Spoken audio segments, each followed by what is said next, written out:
Hello, welcome along to Jeff's Stamps. I just want to highlight one particular stamp to you. Actually, it is one stamp, but it's in a block of four. And this is the 75th anniversary of the first Transcontinental Railway. As you can see, it's a United States of America stamp. And I know right now the United States have got a lot of issues going on, so this is something positive. I hope you enjoy this. It's a commemorative recess printing. It is violet, as you can see. No watermark, and this was issued in 1944 to commemorate the 75th anniversary of the first Transcontinental Railway. And it is mint, or these are mint. I'm just going to get my tongs over to the middle there a little bit. It's a beautiful stamp, isn't it? And another stamp channel, Great Stamp Adventures, Shani highlighted this particular stamp as well.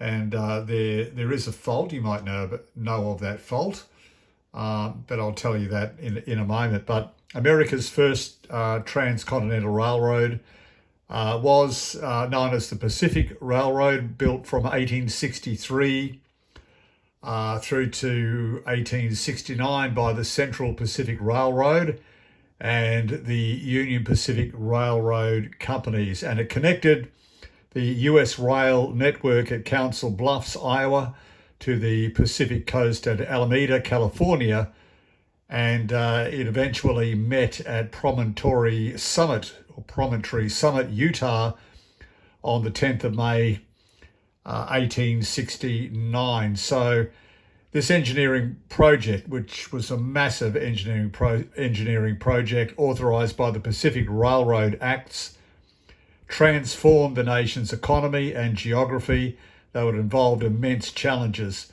And also the exploitation of labour, particularly Chinese and Irish immigrants. However, the project would not have been able to be completed without the Chinese and Irish labour.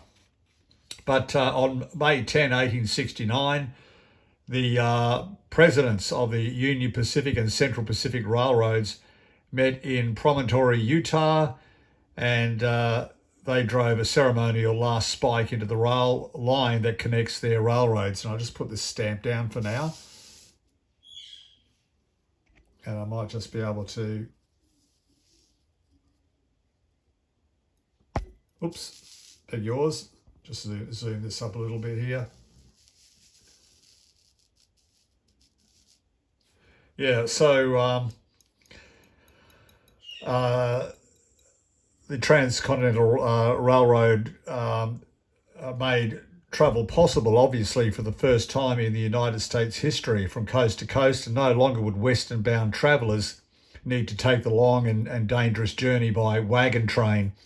So since at least 1832, both eastern and frontier statesmen realised a need to connect the two coasts, but it wasn't until 1853 through that Congress appropriated funds to survey several routes for the Transcontinental Railroad, and the actual building of the railroad would have to wait even longer as north-south tensions prevented Congress from reaching an agreement on where the line would begin. 1 year into the Civil War, a Republican-controlled Congress passed the Pacific Railroad Act in 1862, guaranteeing public land grants and loans to the two railroads it chose to build the Transcontinental Line, the Union Pacific and Central Pacific. But with these in hand, the railroads began work in 1866 from Omaha to Sacramento, forging a northern route across the country. In their eagerness for land, the two lines built right past each other, and the final meeting place had to be negotiated. Harsh winters, staggering summer heat, and the lawless, rough and tumble conditions of newly settled western towns made conditions for the Union Pacific labourers mainly Civil War veterans of Irish descent, miserable. And the overwhelmingly immigrant Chinese workforce of the Central Pacific also had its fair share of problems, including brutal 12-hour workdays laying tracks over the Sierra Nevada mountains. They also received lower wages than their white counterparts. And on more than one occasion, whole crews would be lost to avalanches or mishaps with explosives that would leave several dead.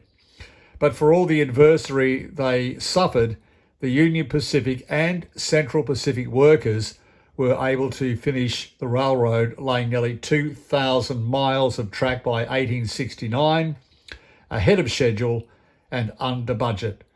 And journeys that had taken months, as we said before, by wagon train or weeks by boat, now took only days. Their work had an immediate impact. The years following the construction of the railway were years of rapid growth and expansion for the United States, due in large part to the speed and ease of travel that the railroad provided. So that's a positive story, even though it does go back quite a way. But America's first transcontinental railroad, as we said before, was the Pacific Railroad, built from 1863 to 1869 by the Central Pacific Railroad and the Union Pacific Railroad companies. And on May 10, 1869, the presidents of the Union Pacific and Central Pacific Railroads met in Promontory, Utah, and they drove a ceremonial last spike into a rail line that connects their railroads. And here is a picture of that right here. I might just bring that back a bit so you get a better look.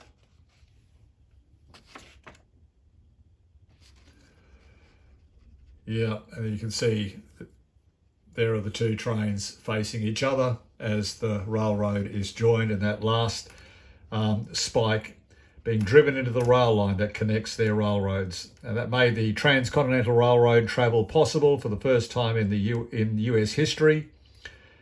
And the wagon trains, those dangerous journeys by wagon train, would be no longer. Well, maybe some still took the wagon train, but most would have definitely taken the Transcontinental Railroad.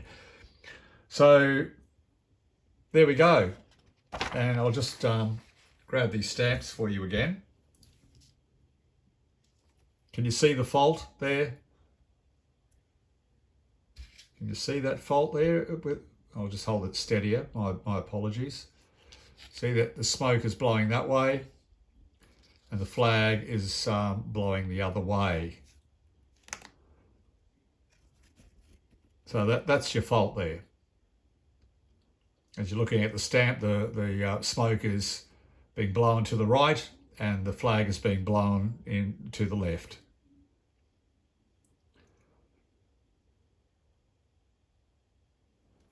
Really, really nice stamp celebrating the 75th anniversary of the first Transcontinental Railway with this block of 4. Thank you very much for watching. I do appreciate it. Please subscribe and click that bell icon, and I'll be back again with another stamp video very soon. Bye for now.